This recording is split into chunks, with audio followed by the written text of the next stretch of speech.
Salam Sobat Kristen yang diberkati Tuhan.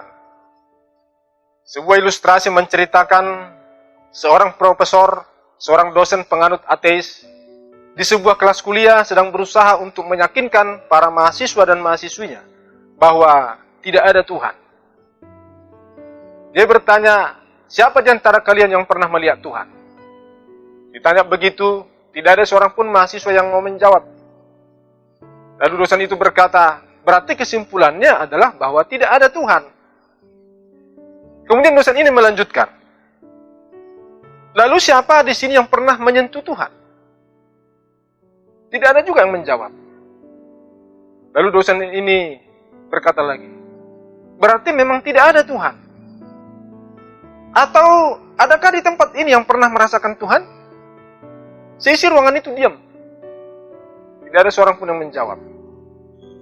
Maka dosen ateis ini berkata, sekarang saya mau memastikan kepada Anda semua bahwa memang tidak ada Tuhan. Tetapi tak lama kemudian, tiba-tiba seorang mahasiswa yang duduk di barisan paling belakang, seorang pria yang paling kecil badannya, dia bangkit dari duduknya lalu maju ke depan. Di depan dia berdiri dan mulai orasi. Dia bertanya kepada seisi ruangan, siapa di sini yang pernah melihat otak dosen? Tidak ada yang menjawab. Lalu, siapa di sini yang pernah menyentuh otak dosen? Tidak ada yang menjawab. Jadi, siapa di sini yang pernah merasakan otak dosen? Tidak ada yang menjawab. Kemudian mahasiswa ini berkata, sekarang saya mau memastikan kepada Anda semua bahwa memang tidak ada otak dosen. Ilustrasi ini mungkin membuat kita sedikit tersenyum. Tetapi kalau kita melihat ke faktanya, orang-orang yang tidak pernah melihat Tuhan secara kasat mata, orang-orang yang tidak pernah menyentuh Tuhan dengan ujung jemarinya, orang-orang tidak pernah merasakan Tuhan dengan alat indranya, seringkali keraguan akan adanya Tuhan memenuhi hati dan pikiran mereka. Di saat masalah datang, di saat pergumulan kita berat, di saat kita berdoa tetapi seolah-olah kita tidak menerima jawaban doa, lalu dengan mudah kita meragukan keberadaan Tuhan. Padahal kita yang tidak memahami bahwa pikiran Tuhan tidak sama dengan pikiran manusia. Kita pikir bahwa Tuhanlah yang harus mengikuti selera kita, bukan kita yang harus mengikuti seleranya Tuhan. Sebagai buktinya adalah, di saat kita tidak mendapatkan apa yang kita inginkan, kita menjadi kecewa. Kita terlalu cepat menyimpulkan sebuah ending, padahal skenario kehidupan yang kita jalani belum selesai. Kita masih sedang berjalan dalam satu narasi yang sedang Tuhan buat. Suatu narasi yang lengkap dan sempurna, yang memang Tuhan tentukan bagi setiap kita masing-masing. Yesaya 55 ayat 8-9 berkata, sebab rancanganku bukanlah rancanganmu, dan jalanmu bukanlah jalanku. Demikianlah firman Tuhan. Seperti tingginya langit dari bumi, demikianlah tingginya jalanku dari jalanmu, dan rancanganku dari rancanganmu. Firman Tuhan ini berkata, sebab rancanganmu bukanlah rancanganku, dan jalanmu bukanlah jalanku.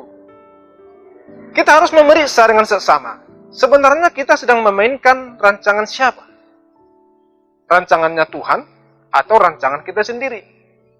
Atau kita sedang berjalan di jalan yang mana? Jalannya Tuhan, atau kita sedang berjalan sendiri? Waktu kita gagal dan tidak mencapai apa yang diharapkan, yang kita lakukan justru mencari kambing hitam, bukan memperbaiki apa yang salah. Saudara dikasihi Tuhan, bicara tentang rancangan Tuhan atas hidup manusia. Kejadian 1 ayat 27-28. Maka Allah menciptakan manusia itu menurut gambarnya. Menurut gambar Allah diciptakannya dia, laki-laki dan perempuan diciptakannya mereka. Allah memberkati mereka, lalu Allah berfirman kepada mereka, beranak cuculah dan bertambah banyak. Penuhilah bumi dan taklukkanlah itu. Berkuasalah atas ikan-ikan di laut dan burung-burung di udara, dan atas segala binatang yang merayap di bumi. Tuhan menciptakan manusia segambar dengan Allah. Kita diciptakan menurut image-nya Tuhan. Ada perbedaan antara manusia dan hewan. Manusia mempunyai unsur tubuh, jiwa, dan roh dalam dirinya. Sementara hewan hanya unsur tubuh dan jiwa saja. Manusia punya kekekalan di dalam dirinya, sedangkan hewan tidak. Atau yang lebih spesifiknya lagi adalah, manusia diciptakan adalah sebagai makhluk rohani. Kehidupan rohani adalah kemistri kita dengan Tuhan pencipta kita. Ini adalah rancangan Tuhan atas hidup manusia, karena Tuhan adalah roh.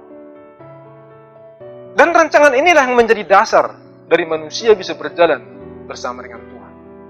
Dan ketika dasar ini bisa didudukkan dengan benar, barulah kata Immanuel pas bagi kita.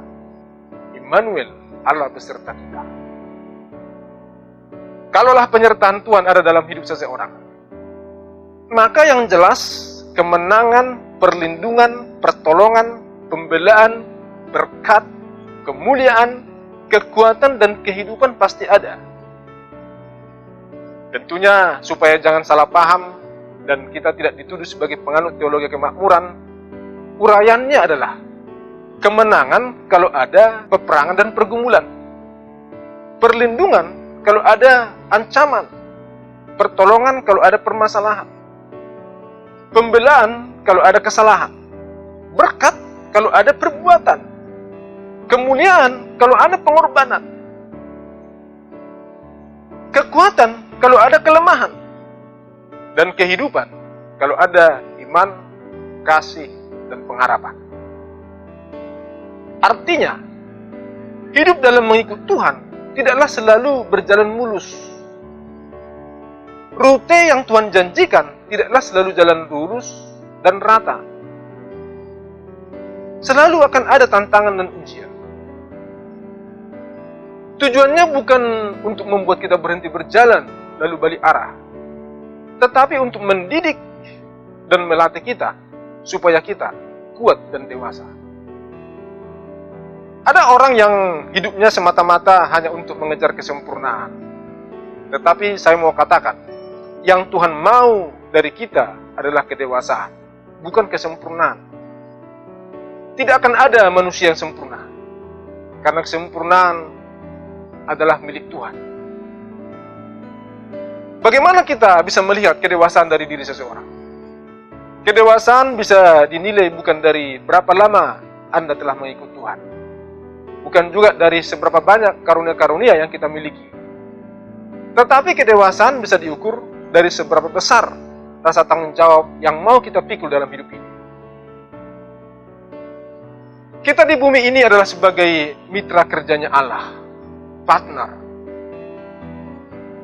Sebagai partnernya Tuhan, tentunya ada kesepakatan yang harus kita jalin bersama dengan Tuhan. Amos 3 ayat 3. Berjalankah dua orang bersama-sama jika mereka belum berjanji? Kata berjanji dalam ayat ini menggunakan kata yawat, yang artinya to fix, appoint, assemble, yaitu komitmen. Tuhan telah menunjukkan komitmennya kepada kita dengan perjanjian darah. Dia memberikan nyawanya dengan cara mencurahkan darahnya. Dan dia meneguhkan perjanjian itu dengan memberikan rohnya kepada kita sebagai meterai, yang menjadi jaminan bagi kita untuk memperoleh seluruh janji Allah. Sekarang, bagaimana dengan komitmen kita? Manusia diciptakan sebagai makhluk penyembah. Itu adalah kodrat yang sudah ditentukan untuk kita. Sekalipun manusia tidak menemukan Tuhan yang benar untuk disembah, maka manusia itu akan membuat sendiri Tuhan yang lain bagi dirinya untuk disembah. Setidaknya, walaupun tidak ada lagi Allah yang akan disembah, manusia akan menyembah dirinya sendiri. Yohanes 4 ayat 23. Tetapi saatnya akan datang dan sudah tiba sekarang, bahwa penyembah-penyembah benar akan menyembah Bapa dalam roh dan kebenaran. Sebab Bapa menghendaki penyembah-penyembah demikian. Kata menyembah atau proskuneo berasal dari dua kata. Pros artinya dekat, kuon artinya anjing. Kata ini mempunyai tiga makna. Yang pertama, mencium. Yang kedua, seperti anjing menjilat tangan tuannya. Yang ketiga, bersujud atau tersungkur dalam pemujaan dan penghormatan. Saya sangat tertarik dengan kata mencium. Yang pasti kalau Anda mencium orang sembarangan, maka Anda akan bermasalah. Yang paling berhak mendapatkan ciuman kita adalah pasangan kita. Kemudian anak-anak kita. Atau orang yang sangat spesial bagi kita. Saya sampai saat ini masih rutin memberikan hadiah kepada istri saya, yaitu ciuman. Ciuman bisa membuat orang serasa melayang. Saya juga punya anak laki-laki yang sekarang sudah lajang. Dia baru saja diterima kuliah di sebuah perguruan tinggi negeri di kota kami. Anak tunggal, anak satu-satunya. Waktu dia bayi, sampai ke kanak-kanak, saya sangat bebas mencium dia. Tetapi semakin bertumbuh dewasa, semakin terbatas. Malu katanya. Sebabnya adalah, semakin dewasa, semakin ada privasi yang menjadi pembatas. Itu wajar. Saudara dikasih Tuhan, hubungan yang Tuhan kehendaki dari umatnya adalah hubungan kekasih, hubungan anak dengan bapak, hubungan antara sahabat, hubungan hamba dengan Tuhan. Tetapi yang paling tinggi dari semuanya itu adalah hubungan kekasih. Hubungan mempelai. Hubungan mempelai adalah hubungan tanpa batas, di mana tidak ada lagi privasi di antara dua insan. Mereka bukan lagi dua, tetapi sudah menjadi satu. Tuhan rindu dekat dengan saudara. Dia ingin menjadikan saudara dan saya menjadi kekasih.